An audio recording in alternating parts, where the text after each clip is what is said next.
In 1492, Columbus sailed the ocean blue, beginning the relationship between Europe and Latin America. 500 years later, the relationship is still going strong. Our story begins with the birth of the European Union. The EU is defined as an international organization of European countries formed to increase international trade and emphasize cooperation among its members. Latin America did not receive serious attention until the EU incorporated Portugal and Spain in 1986. In 1999, a new era of dialogue emerged between the EU and Latin America. The Rio de Janeiro summit took place on June 28, 1999, between the heads of states from both regions. The summit emphasized deepening political dialogue, deepening mutually beneficial trade and investment ties, increased dialogue on the environment, energy, science, and research, and supporting the region's efforts to reduce poverty and inequality by pursuing sustainable development. 14 years and 7 summits later, the EU and Latin America continue to champion these same pillars. However, throughout the course of these 14 years, international events have altered much of the dialogue between these two regions. Something changed. That something was a result of the Eurozone crisis of 2008. The crisis is a combined government debt crisis, a banking crisis, and a growth and competitiveness crisis that Europe is still experiencing today. The structure of the Eurozone as a currency union without fiscal union contributed to the crisis and harmed the ability of European leaders to respond. So here we are, 5 years after the initial recession. The EU's economy is on shaky ground. What does that mean for its relationship with Latin America?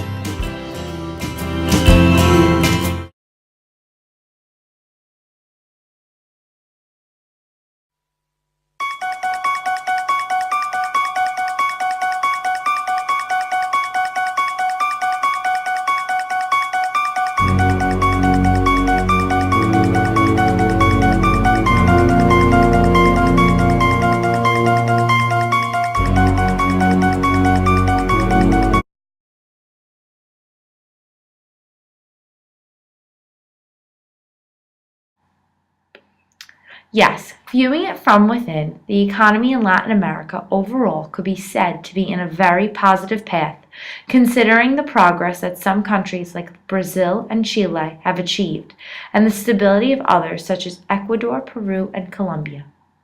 As a whole, the region has given important steps towards economic unity and mutual trading support by creating international institutions like the Union of South American Nations, the Common Market of the South, and the Bolivarian Alliance for the Peoples of our Americas.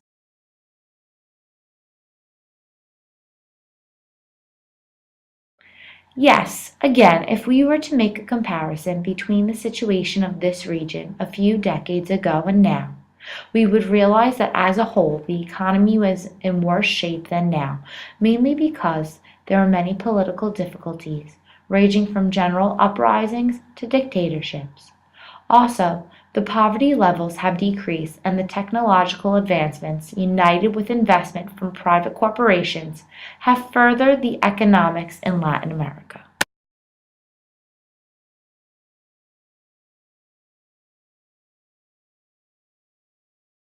Of course, trading is one of the most important promoters to economic progress.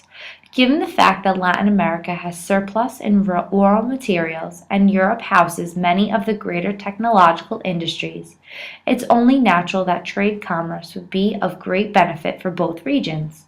It would also be in this region's favor that the know-how of diverse industries came here to develop more diversity in the offering of products and services, contributing as well with the rate of employment.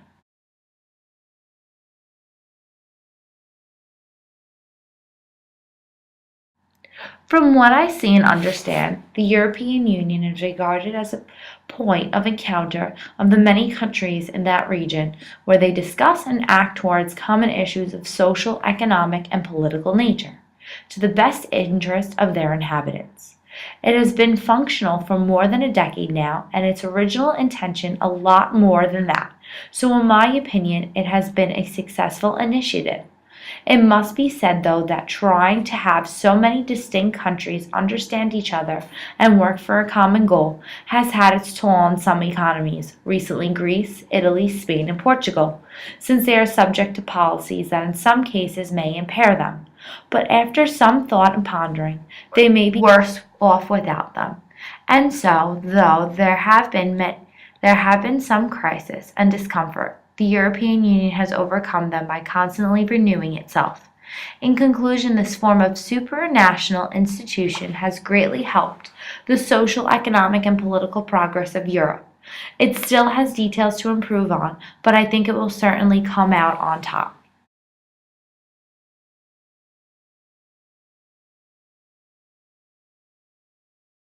And there is a lot of corruption, but there's, yeah, as I said, a difference between what there actually is of corruption and what people perceive, and not only in Latin America but also here. Like, as I told you the other day, many times things that are corruption are not called corruption. So yeah, probably for Latin America, they also don't see us like as a corrupt institution or a country or whatever you want to call the EU. Mm-hmm. So yeah, probably they're not thinking of all this business with a corrupt country, because generally they are seen as more corrupt than we are. Mm-hmm. And then even so, the corruption levels are hit basically between businesses and the government, not between individuals and the government, for example, or individuals and businesses. So given that happens there too, and businesses are doing this because they profit of it, they're also winners in this relationship. So no one will protest against this policy. Mm-hmm. So it shows economic growth against environmental policy. Well, actually emissions, right?